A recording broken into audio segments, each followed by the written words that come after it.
Why could I not speak as well as him? I had so many points. So much better I could have spoken.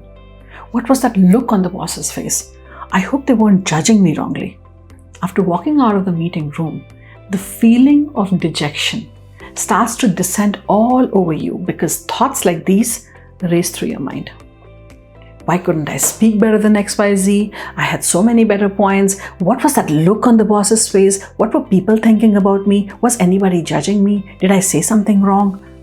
See, after contributing to your organization for years and working day and night to master your technical skills, you get told that there is still something missing. Something that perhaps your junior with lesser years of experience has that you don't. Hi, my name is Gurleen Kaur and I'm the founder of Zenith School of Leadership. I have helped more than 20,000 people to become impactful communicators and influential leaders in their life. And they're all working in Fortune 500 companies around the globe. I post life lessons every week. And if you haven't subscribed to this channel yet, please click the subscribe button now and ensure to turn on the notification so that you don't miss the soft skills that I talk about every week. You see, you are always struggling with this knot, this invisible, inexplicable barrier that holds you back. What is it? Is it the fear of failure or judgment? Is it the uncertainty of consequences? Is it the pain of the past experiences? Whatever it is, you're not comfortable where you are and you're not able to do anything about it, no matter your intent to resolve. In all these situations, what do? By now, you would have figured out that whatever the solution is, you cannot do it alone. You need a mentor, someone who will guide you through the way and inspire you to face the challenges that come with it. This is where the main question arises. How do you find a good mentor? Many people ask me these questions that sometimes we need someone to hold our hand, to help us through a particular skill. Somebody wants to learn refined English, somebody wants to learn a certain skill, somebody wants to learn Excel. How do you find a good mentor? Sure enough, there's so many on the internet and around you. So how do you choose the right person, the right key to your lock? So sit with a pen and paper as you watch this video because I'm about to make your search so much easier and wiser. Watch till the end as I break down how the most successful industry leaders and innovators search and find their mentors. See, before diving deep into the video, let's get something out of the way. What in the first place can a mentor do for you? Yes, you cannot succeed without them, but why is that? Your search for a mentor would have less meaning if you don't have a strong context and background as to why are you doing it? Why are you looking for a mentor? Tell me something. If you've seen the movie Karate Kid, could Trey Parker have won the tournament if Jackie Chan, Mr. Han, had not mentored him throughout the way? Do you know that Facebook giant Mark Zuckerberg was mentored by Steve Jobs? To put it simply, mentors, they are like sails in your ship because they have tested the waters you want to journey in. They know everything from the direction of the wind to the force of the waves and the possibility of and avoiding drowning. The key difference between a teacher and a mentor is that you will always remain dependent on a teacher for more knowledge, while a mentor, they will make you capable enough to be independent in the shortest possible time. In a nutshell, mentors are the heartbeat of your efforts towards growth. With that out of the way, let's get started and see how we can help you find the right mentor when there is abundance of them. And it's no more difficult for you to decide. You see, the first step is to ascertain what you really need mentorship for. Let me explain this a little better with an example. Let's say Rohit is experiencing some challenge at professional and personal level. On the personal front, he finds it difficult to avoid conflicts. He always feels that he's excluded in social gatherings and he has frequent misunderstandings with people. On the professional front, he often feels personally attacked.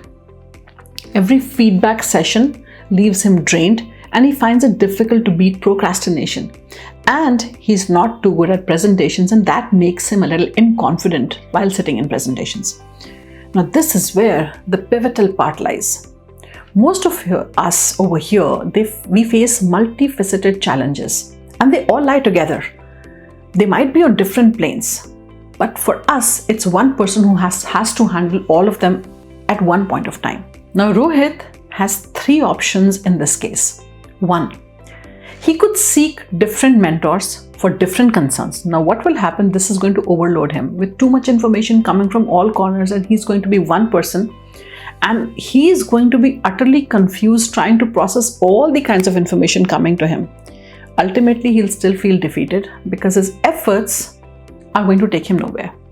Second, he could prioritize and he could connect certain areas together, like he could connect feeling misunderstood, personally attacked, feeling excluded in social gatherings, and he could say, let me find some mentorship for emotional intelligence. Now, the problem with such an approach is that while he's busy fixing his emotional competence, his presentation skills and procrastination habits, they may get worsened. And this could make much more difficult for him to work on his emotional competence, because at one point of time, he's facing so many challenges. This will be like taking one step forward and two steps backwards. And with each attempt, as you may have understood, although he is growing, the areas he's overlooking are causing him severe damage. Now, he can look at things from a different perspective. That's where the step 3 comes in. He could look at things from a worm's eye view. In this case, the root cause of all his issues lies in his expression. He runs into conflicts, feels misunderstood because there is a gap between what was meant and what was understood. He feels excluded, probably because he's speaking with people but not connecting with them, because he struggles to grasp the core of the critical feedback. He gets trapped in the tone, the choice of words that people had used. His overall lack of communication reflects in his presentation skills as well. Imagine if he flipped the narrative.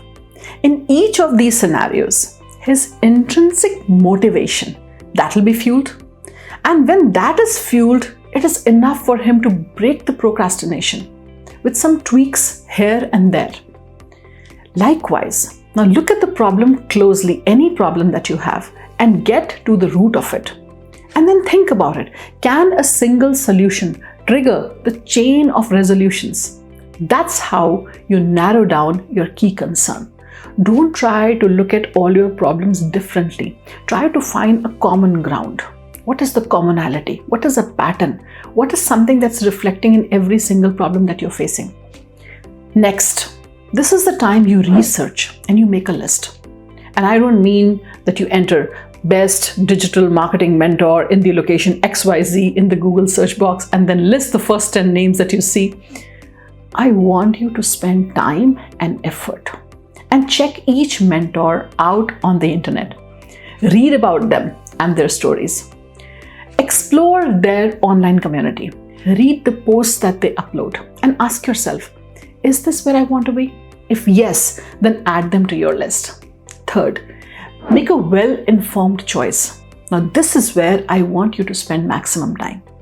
Don't narrow down on a mentor because they are popular or they have built an amazing online presence. No doubt, popularity and social media presence accounts for a lot. But let me let you into a secret. Choose your mentor based on what people say about them. Read their testimonials and see, is there anyone whose story resembles mine? Are there any struggle stories that you can relate to? You feel, yes, if somebody could help this man, this is exactly what I'm going through, and I would want a mentor to help me in this. The greatest mark of credibility of any mentor is their ability to deal with and help a diverse group of individuals. Let's understand that mentors are people too. And a lot of times, more than the capability of a mentor, it's about the compatibility with your mentor. Lastly, understand their method of mentorship. What would it be? Is it self-help and self-paced? Would it be handheld? Is it a group mentorship? Is it individual or a hybrid model? Then Compare it with what works for you. What is it that you're looking for? If you're not okay with in a group, then you need to know that beforehand. And you also need to know why are you not okay with it. If you want somebody to handhold you, do you also need some group exposure? You need to understand what is it that you need more than what is it that you want. There is a difference between the two. You could want something, but actually what you need could be something else altogether. Your time and investment are precious, and so is your growth. Now, wherever possible, try to look for some snippets that are taken from the live sessions or where you see the mentor speaking, or look for some strategy sessions to have a first-hand experience of what is it going to be like when I listen to this person. Does it inspire, motivate me? Am I connecting with the mentor? In today's digital age, you can sit in one corner of the world and get guidance from a mentor in altogether different corner of the world. Such an advantage this is. If you really open our eyes and look at it from a perspective, today I can take mentorship from anybody that I want. Although there will be a screen separating both the parties, try to look for that human touch that will bridge those miles and propel you to go and get your thing done, get your due. I just want to say one last thing to you. Mentors change your lives. People who have mentors, they have achieved amazing feats in their life. I want you to understand and think about this. If there is anything in your life that you're struggling with, don't try to do it all alone. Go and find someone where you find a commonality with, somebody who could actually handhold you and take you to that point where you want to reach. Now, if you want to watch more such videos, I want you to like, share, and subscribe to this channel. Leave your questions in the comments below and I would be very happy to answer them for you. This is Gurleen signing off for now, and I'm going to see you in the next one. Till then, take care of yourself.